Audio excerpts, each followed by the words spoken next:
Kembali bergabung pemirsa dalam IDX Second Session Closing. Dan pada sore hari ini kami mengundang Anda untuk aktif berpartisipasi. Anda bisa mengajukan pertanyaan langsung melalui line telepon di 021-391-5201 dan WhatsApp interaktif di 0812-1398-3749 seperti yang tertera di layar televisi Anda.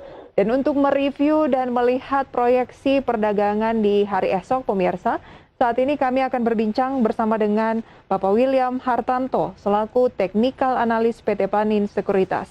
Selamat sore Pak William. Selamat sore. Terima kasih untuk waktunya sore hari ini Pak. Pas banget nih kita harus ngomongin teknikal juga. Indeks kita kok stagnan lagi ya Pak William. Menurut Bapak apa yang menjadi sentimen utama dalam perdagangan hari ini? Ini memang sudah biasa terjadi sekitar bulan Agustus sampai September ya, IHSG itu agak stagnan, dan kalau kita lihat yang terjadi dari kedua bulan ini juga, IHSG itu stagnan ada kelihatan areanya 6.000 sampai dengan 6.172. Cuman kalau dari perdagangan hari ini dan juga yang terjadi hampir sepekan ini ya, hal menarik yang saya temukan tuh sambil IHSG stagnan, ada kata positif dari net buy investor asing. Jadi ya saya kira ini sebenarnya kondisi yang stagnan tapi bagus dan mereka dimanfaatkan untuk melakukan balance liquid juga, karena kita bersama investor asing aja melakukan pembelian di saat seperti ini. Oke, investor asing masih melakukan pembelian dan angka yang tercatat pada sore hari ini sebenarnya bisa dibilang cukup besar tidak Pak William? hampir 428,5 miliar rupiah untuk pasar reguler. Ya, ini besar sih. Cukup besar ya?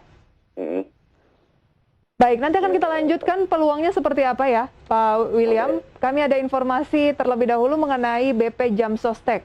Berencana untuk memperbesar porsi investasi di pasar modal.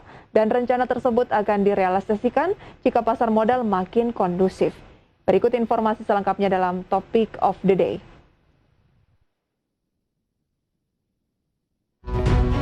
Manajemen BP Jam Sostek dalam rapat dengar pendapat bersama Komisi 9 DPR RI Rabu kemarin mengemukakan rencana untuk kembali memperbesar porsi investasi di pasar modal, khususnya melalui instrumen saham. Hal itu akan dilakukan jika kondisi indeks harga saham gabungan terus menunjukkan tren yang membaik. Direktur Pengembangan Investasi BP Jam Sostek Edwin Michael Ridwan mengatakan saat ini perusahaan terus memantau pergerakan indeks dan pasar modal. Edwin menilai vaksinasi menjadi salah satu pendorong pertumbuhan pasar modal saat ini, ditambah kepercayaan investor yang sejalan dengan pemulihan ekonomi. Seperti diketahui sebelumnya, BP Jam Sostek pernah mengungkapkan untuk mengurangi porsi investasi di saham dan reksadana seiring dengan kondisi bursa saham yang terkoreksi dalam pada tahun lalu akibat merebaknya virus COVID-19. Hal ini membuat Badan Pemeriksa Keuangan kemudian memberikan rekomendasi cut loss terhadap 6 saham yang menjadi portofolio BP Jam Sostek. Namun kini manajemen BP Jam Sostek menyatakan membuka kemungkinan untuk menambah porsi investasi di pasar modal dengan mengacu pada kondisi pasar modal terkini. Keenam saham tersebut yakni Salim Infomas Pratama, Krakatau Steel, Garuda Indonesia, Astra Agung Lestari, London Sumatera Indonesia, serta Indo Tambang Raya Megah. Edwin menambahkan, dari 6 saham yang direkomendasikan untuk cut loss tersebut, 3 diantaranya sudah dilakukan langkah profit taking, yakni Krakatau Steel, Salim Infomas, dan Indo Tambang Raya. Edwin menuturkan langkah profit taking terhadap ketiga saham tersebut dilakukan karena BP Jam Sostek tidak ingin melepas saham dalam posisi rugi dan akan menjual di atas harga perolehan.